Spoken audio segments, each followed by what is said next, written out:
غسل واجب کرنے والے کون سی چیزیں ہیں جس سے غسل واجب ہو جاتا ہے یعنی کہ فرض ہو جاتا ہے؟ نمبر 1، اگر منی اچھل کر لذت سے نکلے، چاہے مرد ہو یا عورت، تنہا رہنے کی وجہ سے نکلے، یا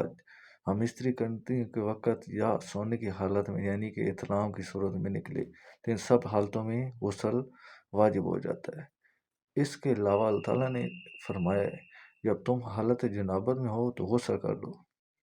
یعنی کہ جب ہم استری کر لو تو اس کے بعد غسل کر لو۔ نمبر 2، سپاری کی شرمگاہ کے اندر جانے سے اگرچہ انزال نہ ہو یعنی فارغ نہ ہو، جیسا کہ ابو ہریرہ رضی اللہ تعالیٰ عنہ سے روایت ہے کہ رسول پاک صلی اللہ علیہ وسلم نے فرمایا،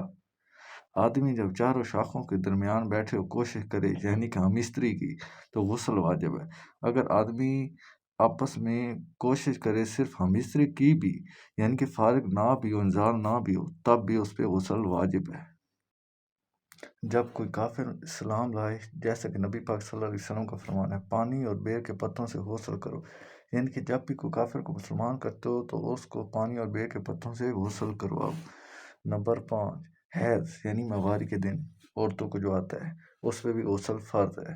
اس کے بعد نفاس یعنی ولادت کے بعد ناپاکی یعنی خون وغیرہ آنا، اس پہ بھی غسل فرض ہے۔